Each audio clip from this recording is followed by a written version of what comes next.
Good afternoon, ladies and gentlemen. It's your boy, the Zuffa Zombie-in-Chief, Jack Slack, and this is the Fights Gone By podcast, episode 37. Didn't really do a podcast last week, started doing one, and then thought better of it. It's been a little bit slow lately, fight-wise, because there's not been a lot on. There was Anthony Joshua versus Wladimir Klitschko, which we'll talk about today, which was everything I expected it not to be, in the best way possible. You know, people kept asking me about my opinion leading up to it, and I couldn't even get myself motivated for it. It's heavyweight boxing, and I've not cared about heavyweight boxing in a long old time.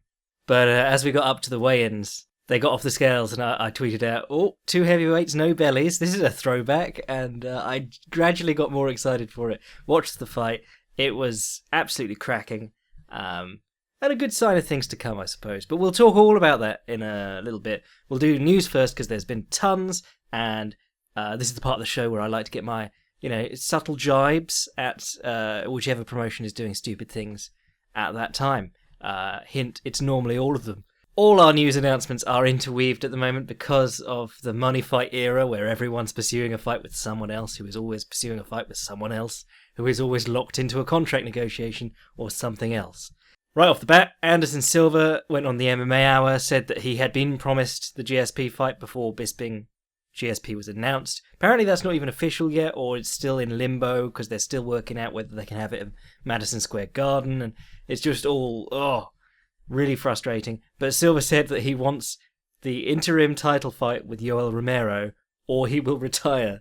And Dana White promptly said that that's not happening, so chances are it is.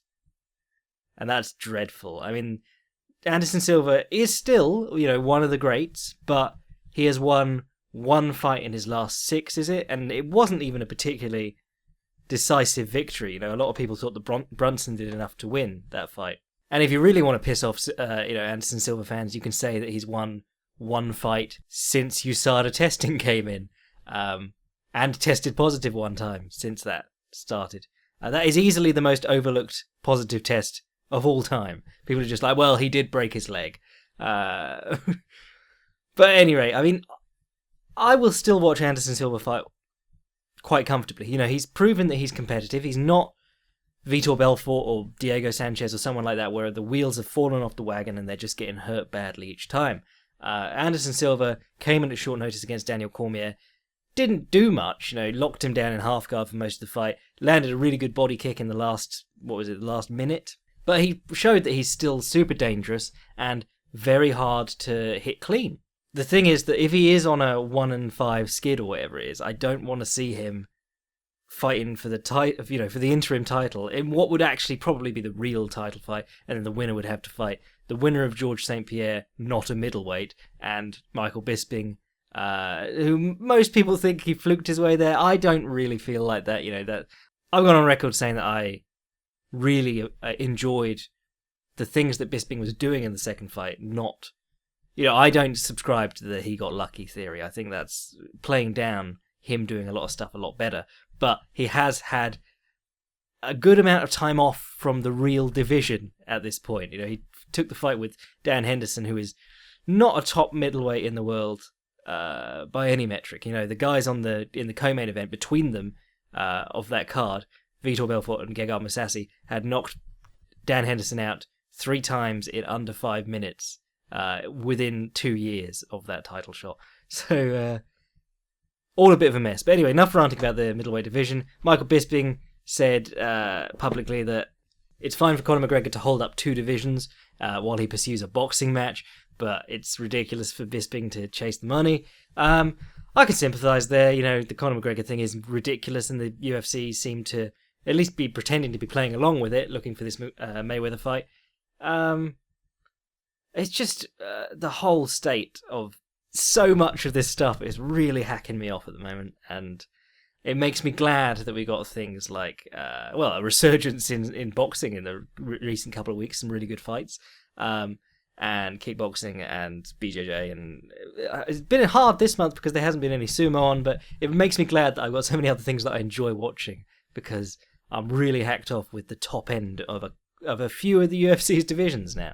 And I'm sure you are too. I mean, everyone's getting pretty fucking sick of it. In lighter news, Frankie Edgar is launching his own supplement brand. I doubt that's his own idea. I suspect a supplement brand approached him and was like, hey, you know how everyone gets caught for drugs in your sport and then blames tainted supplements? We're going to use that as a sales tactic. We already make supplements. Do you want to get on this, Frankie? But, good on him if he's finding ways to diversify his income. I thought that was pretty funny. But it does sort of, if he gets caught for something now, he doesn't get that excuse. He doesn't get to get his manager to run out and desperately find something that could have been tainted with the substance that he was taking. Allegedly. Josh Thompson's appealing his loss to Patricky Frere. If you remember that one, that was the collision of heads. Headbutts do change fights, and there were a couple of headbutts accidental in that fight because Thompson was running in straight upright, and Frere wasn't even ducking much. He was just there, and Thompson ran face first onto him. And the last knockdown, which put Thompson out, really was obviously caused by the previous clash of heads. But equally, Frere was tuning him up in that fight already. I mean, good luck appealing anything to a commission. I'll always bring up the Melvin Gillard, Derek Campos one, which was the most obvious headbutt changing a fight, and it happened. You could watch it in slow-mo and see it clearly happen because both their hands were down. But Gillard's management never saw fit to challenge that, which was really strange. The real big news, Justin Gaethje's coming to the UFC, baby. Went all Dusty Rhodes there, baby. But I can't wait for that. That sounds amazing. And people have been asking me who I'd like to see him fight. I think throw him in at the deep end, because he's got this style where it's like Ricky Hatton, prime Ricky Hatton on any night. I would give him a great chance at smashing anyone just by attrition. But it was a style that took its toll on his head. He got hit a lot. And that's what I feel like about Justin Gaethje. I think on any night, he could probably give any fighter in the division hell. But the longer they keep him building up, I think he's going to get hit hard against almost anyone he fights because of the way he fights. But the longer they give him between now and get into the really top guys, the more damage he's going to take in the meantime.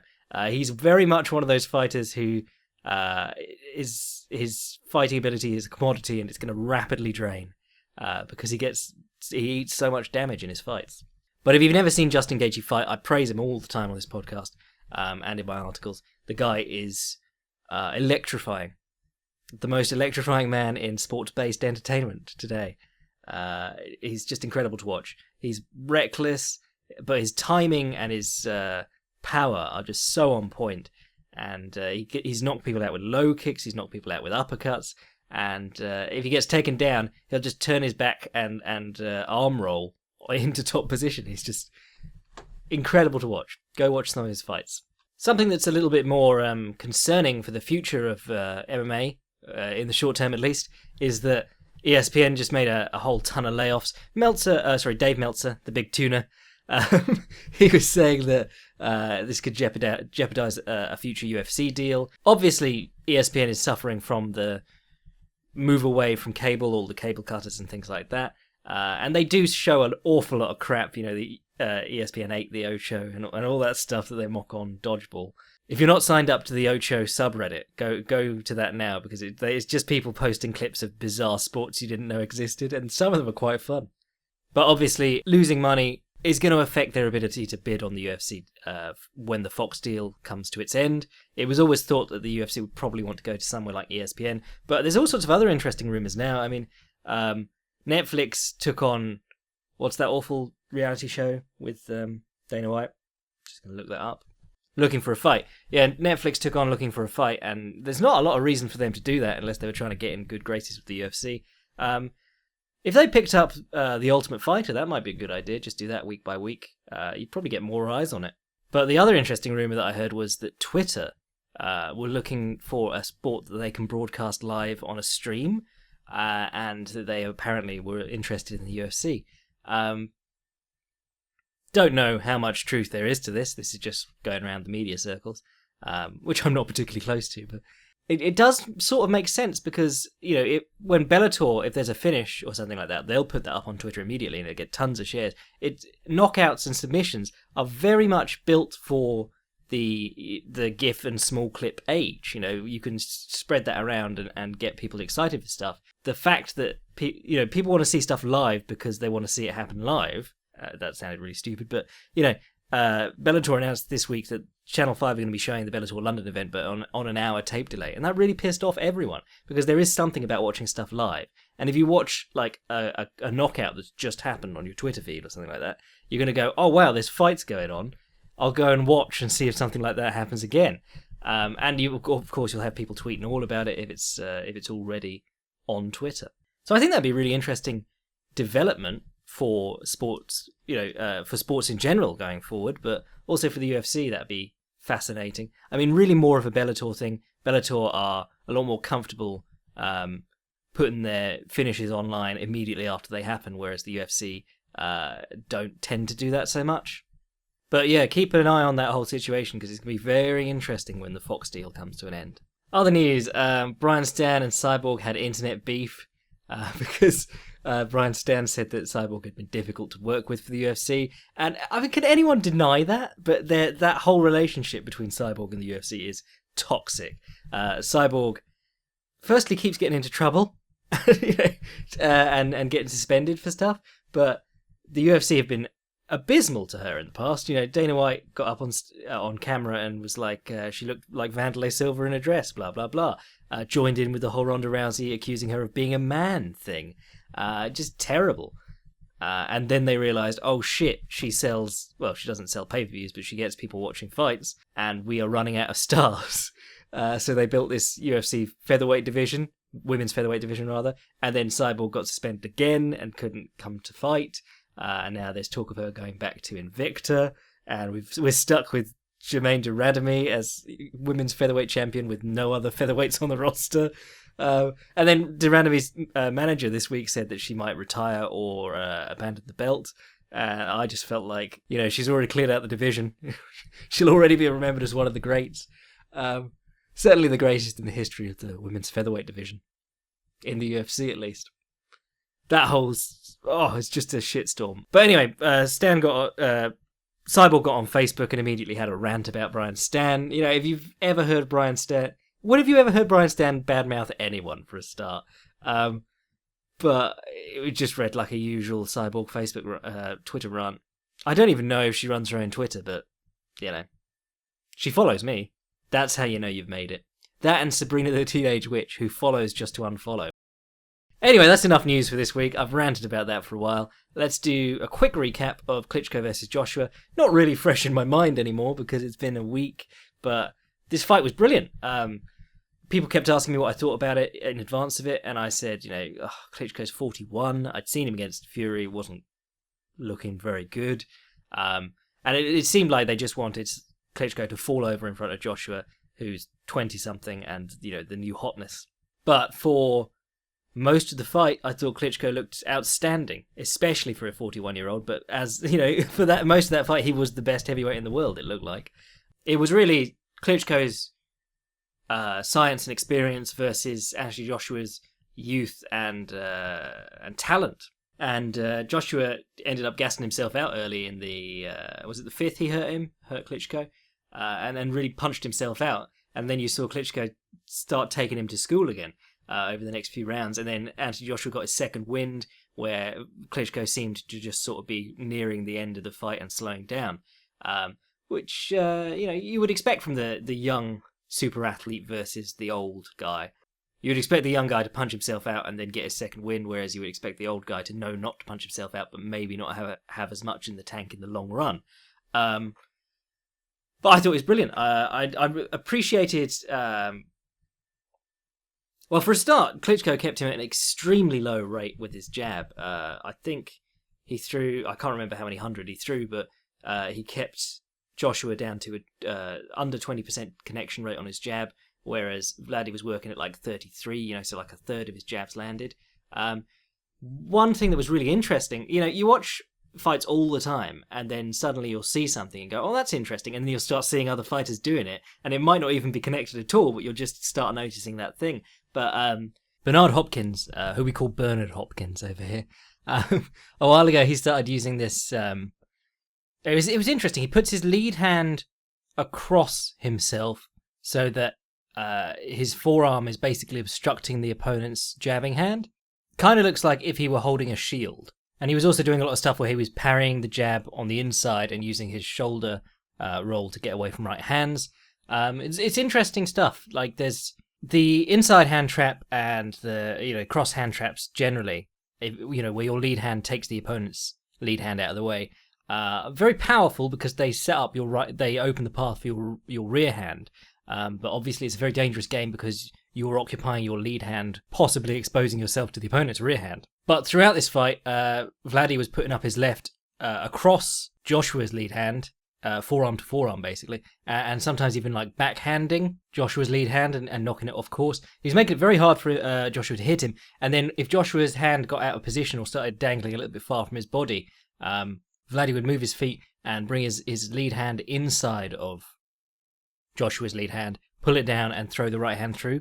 That was the one that hurt him in the 6th, I think. He was throwing it a lot. Wladimir Klitschko and Vitaly Klitschko, very good at landing their right hand. Wladimir, the better rounded boxer, probably. He has a left hook and stuff like that, but their whole game, both of them really, is using the lead hand to set up the right straight. And Vladdy was doing brilliant work with his lead hand fighting against Joshua's, just denying him openings and keeping him to such a low connection rate with his jabs. When Joshua started to hurt him, it was more when he started to step in and dig the body and open up with two-fisted hitting. Wladimir was very good holding the clinches. It was in the moments when he got lazy coming out of the clinches that he got hit hardest. The uppercut that started the end of things was coming out of the clinch. And that's just one of those things, like, if you stop working before the other guy stopped working from punching range, that's when you're in most danger of getting hit. I mean, going into this fight, everyone knew that Wladimir had chin troubles in the past, but there was no, like, you couldn't say at the end of this fight, well, he's just chinny. He'd have beaten him if he didn't have such a soft chin. The blows that Joshua was landing in the last round were horrible, and could have knocked out almost anyone. So, and most impressively, Joshua keeps his knockout rate at, 100%? He's doing very well knocking out everyone, but that's what people like. People also like... I was going to say people like the British champion because this sold incredibly in Britain, but, Tyson Fury was a British world champion, and Britain didn't seem to give a shit. And it was really nice after this, actually. Footage of Tyson Fury on the pads came out, and he is still surprisingly quick for a big lad. And when I say big lad, I mean ridiculously big. He's, 6'7" or something like that, and he's ballooned up to about 300 pounds. But I never really cared that much about Tyson Fury, because I've never really cared that much about heavyweight boxing. In the modern era, that is. But he's, his whole personal troubles and so on, have really won me over. He's suffered with depression, and he's on antidepressants that have made him balloon up in weight. And now you got this story where he's got to cut down the weight and try and come back and win back the title that he never lost, and had only just won when he had to leave. So it's quite an endearing story. And he does come across as a bit of a prick sometimes, but if you see interviews with him about like the stuff he's struggling through mentally, he's quite a relatable character, or at least a sympathetic character. But obviously, Anthony Joshua, not only British champion, not only a knockout artist, but he absolutely looks the part. Lean at whatever it is, 200-something pounds, tends to behave well in public, and they seem to be marketed. This fight was marketed quite well as like two guys who respect each other, and it was really nice to see that go off so well and sell so well when every boxing match has to be this, oh, well, we're doing the weigh-in now, there better be a bit of shoving. And it's because, boxing promoters and fight promoters generally have moved into this thing where they have to be pro wrestling promoters, and there has to be a babyface and a heel, or the two guys. You have to convince people that the two guys hate each other and aren't just there for the money and, to prove that they're the best. So a great fight, and a couple of nice things to play with shown by Vladdy. Really liked that, putting the left arm up across the opponent's lead and waiting for them to put their arm in position where you can come around the inside and quickly snap it out of the way. It's hard to be too sad for Wladimir because, he lost, but he put on one of the best performances of his career at a very advanced age for a boxer. And if he takes the rematch, he's got a great chance in that, because had he gone one more round in this one, he'd have probably won. Most people had him ahead on the scorecards, I think. So But then, he's happily married to Hayden Panettiere, who wouldn't be, and he's 41, so he might as well just retire now, because there's only so much getting hit in the head you need to do in your life. And if you are a respected figure in your home country, and you've got the girl, and you've got the baby, and your brother's the mayor of Kiev, and seems to be beloved by the people, you're doing all right. It is really interesting thinking back, though, to compare the styles of the two brothers. I mean, I did a piece on Shinzo Machida a little while ago, comparing his traits to Lyoto's. And the difference between the differences between the Klitschko brothers are really interesting to look at too. Because I mean, I said already that they both really build their offense around trying to get the lead hand out of the way and land their rear hand. But Wladimir was the one who got to work with Emmanuel Stewart and became more of sort of an orthodox boxer, where Vitali had a very strange style, with lead hand dangling down by his knee and pulling straight back from punches. And he got hit a lot more, and he proved to be the brother with the stronger chin, and that was probably for the best with his fighting style. Whereas Wladimir was the guy who could he was a big, tall heavyweight, but he could surprise guys with like a triple left hook or all sorts of stuff that you don't see from men who are giants. Because, the giants are a real problem in heavyweight boxing, because you get guys like Valuev who, not great boxers by any means, but because he was 7 feet tall, it was very, very hard for anyone to deal with the fact that he had this tremendous reach on them. And if you're dealing with regular heavyweights who are used to having a good reach to begin with, and suddenly they're dwarfed by this giant, they're really going to struggle. And in fact, when David Haye beat him, not a particularly eventful fight up until the last round, but it was because David Haye, as a heavyweight, probably had been the smaller man most of the times he'd fought anyway, being an actual cruiserweight. It would have been very interesting, looking back at Fury versus Klitschko, which wasn't a great fight, but Fury's length and speed for that length really troubled Klitschko. But it would have been interesting to see what either Klitschko could do punching upwards at Valuev when he was around. I was doing research for the new history episode, and I was doing some stuff on Primo Carnera, who back in the day was the giant of the heavyweight division, but he's 6'6", and if you look at that today, we've got most of our heavyweights are like 6'4", 6'5", 6'6". Back then, he just dwarfed everyone. Crazy to think about. Anyway, if you haven't seen that fight, definitely worth checking out. Best heavyweight fight I've seen in, I don't know, a decade. And a really good, solid all-round fight anyway. And the story around it, and the people needed Joshua to win because that's the future of the heavyweight division. If he lost here, it would have been very embarrassing. But it happened in a way that you got to see how good Klitschko is, and you got to go, Christ, Joshua's got a lot to learn, and you got to wonder, what if they'd met when Klitschko was 5 years younger or something like that. Anyway, let's do some questions. Hey Jack, why doesn't the UFC just have number one contender matches rather than trotting out a bunch of interim belts? Do they really think they are fooling anybody? Brackets, are they? Also, since you're a wrestling fan, why don't more fighters work as straight up heels? That would probably draw more money than everyone aping Conor. Who do you think could benefit from a heel turn? Cheers from JB. Regarding number one contenders, do they really think they're fooling anyone with those belts? Yes, they do, which is why they keep making them. And they invented a whole division that didn't exist to put a belt on a poster. People keep buying it. It only really hurts that they've already got their own ranking system, and it doesn't really mean anything. If they didn't have a ranking system, then putting the belt on the number one, the interim belt on the number one contender would be more believable. But they do have a ranking system, and they don't ever respect it. So, yeah. Next question. Also, as a wrestling fan, why don't more fighters work as straight up heels? That would work better than everyone aping Conor. Who do you think would benefit from a heel turn? Sage Northcutt. I think people already don't like him. A lot of people don't like him because he looks amazing and seems to have the perfect life. But more among the fighters and people like that, it's just that he was given everything on a golden platter because of his look. He's not a particularly good fighter. He was given guys who were brought into the UFC to lose to him and looked very average against them. And then he lost to Mickey Gall, who is probably shouldn't be in the UFC to begin with. based on what he's done. I mean, I'm not saying Mickey Gall's a bad fighter, but he hadn't done a lot up to that point. Maybe Paige could also benefit from being a bit nastier. You know, people were still paying to see Ronda Rousey in the millions once she was already, once it became apparent that she was not a very nice character. I'd say Demetrius Johnson, but he's tried his hand at the smack talk and the being the bad guy, and it just doesn't work because he's got no opponents that anyone knows, so he's going to continue being the fight fans' favourite fighter and not really known among the public. Good day, Mr. Slack. In the previous podcast, you've talked about the advanced grappling shown in Diaz versus Sanchez fights, as well as the unique guard game BJ Penn utilised. There was a bout in October of 1996 between Matt Hume and Eric Paulson, and the ground transitions are way ahead of their time.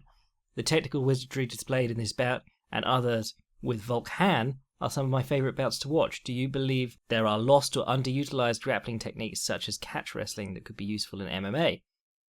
P.S. A Jack Slack breakdown of any Matt Hume or Volk Han fight would be very enjoyable. I believe Robin Black did a lengthy thing on Matt Hume versus Eric Paulson. I watched something with him about it. Haven't watched the fight on its own in a little while, but I do remember it being very good. In fact, Eric Paulson, Carlos Newton is another great one, but that's a quite short one. Yeah, the grappling is awesome in most Eric Paulson, Matt Hume, or Carlos Newton fights. But yeah, I mean, there have been a few fights like that are sort of ahead of their time. I mean, we talked about Diego Sanchez versus Nick Diaz last week. BJ Penn was well ahead of his time with his guard passing. His guard was interesting, but you know, he never really submitted anyone off his back. He was very good at getting up.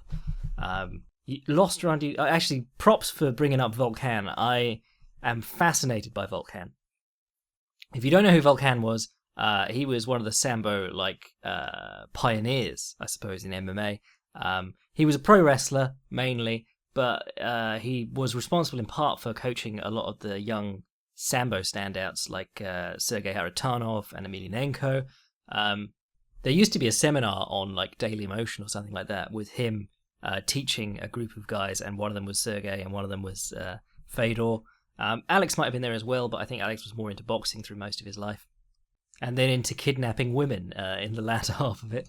But if you watch Volk Han, it's hard to know which of his bouts in like shoot style wrestling are actual shoot ones, and hard to know which ones are fake. I watched a couple of his fights with Kiyoshi Tamura, and one of them seems to be like both of them resisting a good amount. They're not striking each other, but they're going for it.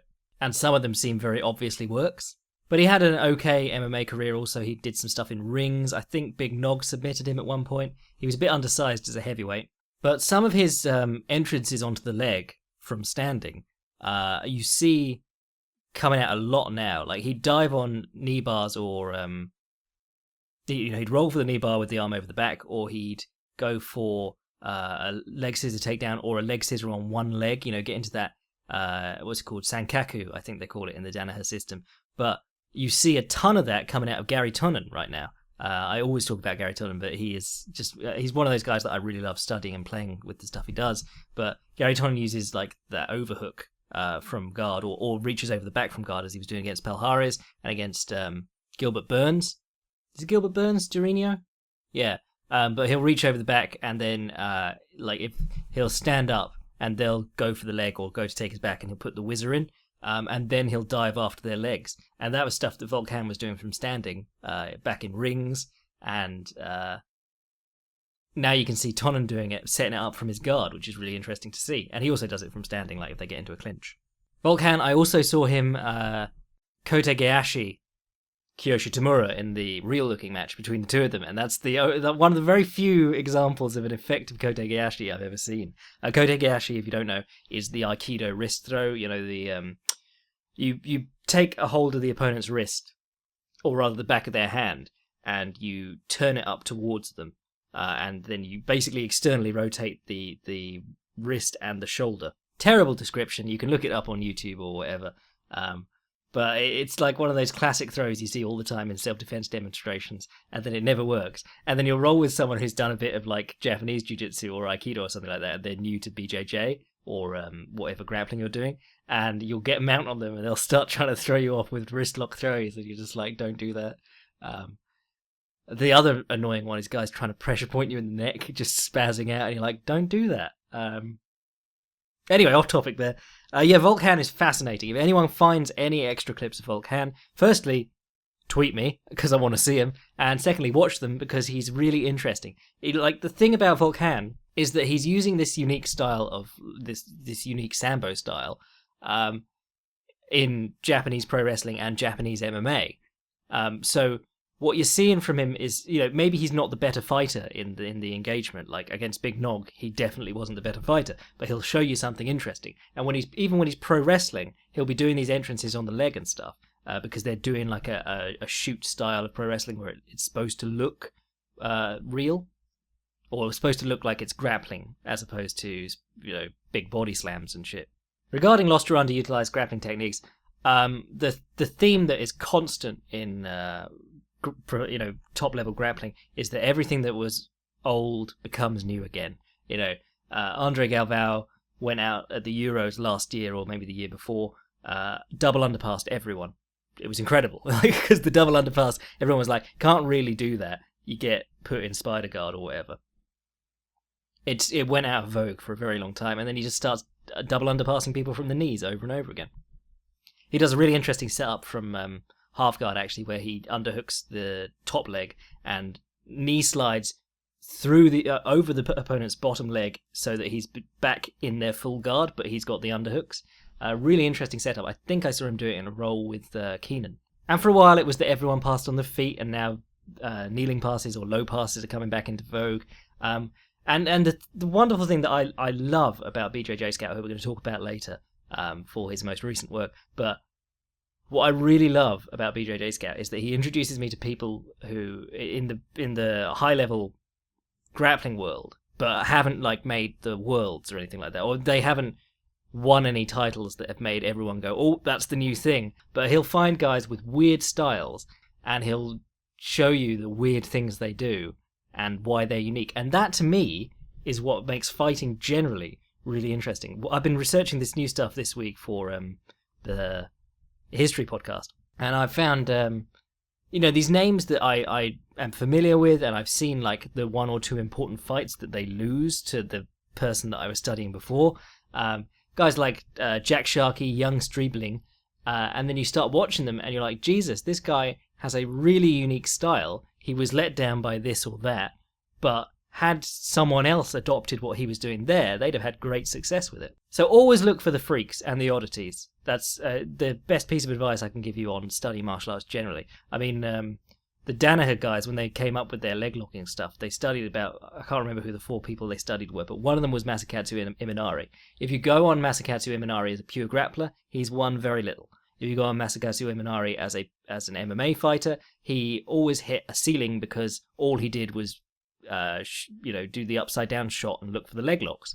And he had a pretty sick omoplata too. So, but he was very, very limited. But the thing that he did was he did it very well, and that was worth studying. Even though he was if you put him in the a featherweight? If you put him in the featherweight rankings in the world, at his best, maybe he was 30th.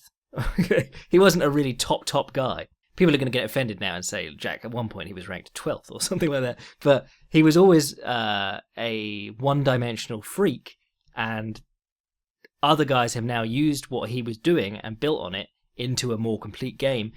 There are ideas and then there are athletes, and if you put the ideas of guys who are getting by on their ideas but aren't great athletes into great athletes, you're going to have more success. Anyway, now we're going to do a little section called, on my plan here, it's called Resources.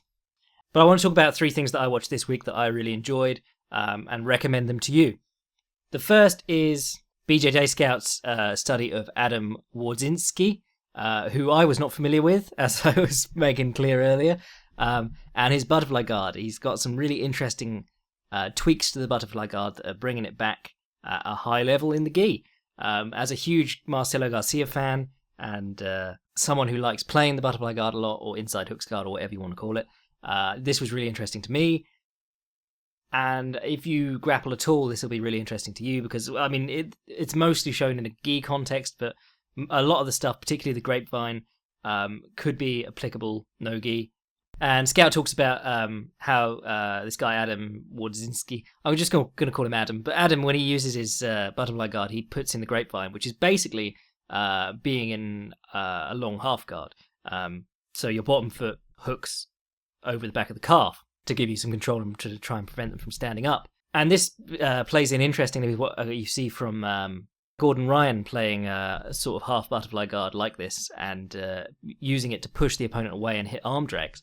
Which is really interesting. So definitely worth a watch. Anything by BJJ Scout is immediately worth a watch. So go do that. Another one that I think I tweeted this out this week, but I was watching Sylvie Douglas Etu. If you don't know her, she is an inspiration. She's I can't remember what weight class she is, but she's out in Thailand. She's been out in Thailand, I think, since 2012. I've been reading her blog for a long time. But she's been out there. I think she was aiming for 200 fights. I don't know if she's made it yet, but she's got to be getting close because she fights like every weekend. But she's really thrown herself completely in there. She fights more than anyone, and she speaks the language, and she shares this whole side of Muay Thai culture and training that you just wouldn't get because, you know, Thai is a hard language for a start. I tried learning some basic phrases in it. It's hard.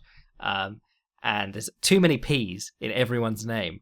And also because she does do all these fights all the time, she gets to know people like Diesel Noi and other top Thai coaches, and she gets private lessons with them, or private coaching rather, and they'll show her some interesting stuff, and she'll film it all, and she'll put half of it on YouTube. So if you want to go support her on Patreon, well worth the $1 or $2 a month, and you get to see like the instructional with the, well, not instructional, but the training with Diesel Noi is absolutely brilliant. I was staggered by how much his ideas of ring cutting were familiar to me. Like, he was talking about using round kicks to cut the ring on the opponent and then step in with knees, where, you know, a lot of Thais fight out in the open and they use the round kicks as point scoring or sharpshooting techniques. Whereas Diesel Noi was like, no, I'm using them just to get the guy into position on the ropes and then I'll knee the shit out of him. But anyway, she did a video called something types, like 6 types of knee or something like that, or types of knee on the bag. And it was really interesting for me. Like, she lists about 6 different ways that guys have shown her to throw knees, and they're all interesting and different, and you could definitely benefit from training them. And finally, Resnick, who does boxing highlights on YouTube. Love his work. Him, Hands of God. There's a couple of really good guys on YouTube who do highlights. I think Hands of God does almost daily highlights, which is an incredible feat. But Resnick, he put out an amazing Gene Tunney highlight a little while ago, and a Max Baer one recently. But the most recent one I've seen was Jim Cornette.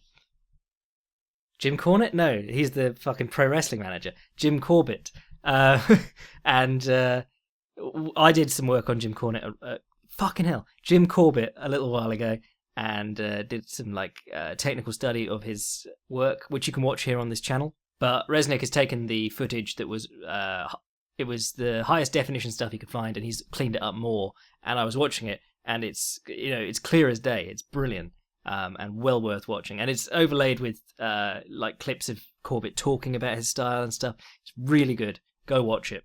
And then the final thing that I'd recommend people watch this week, the upcoming history episode. We're going to be doing some stuff from the 30s heavyweight division, which was a fucking mess, but there were some really good fighters about, and some freak shows too.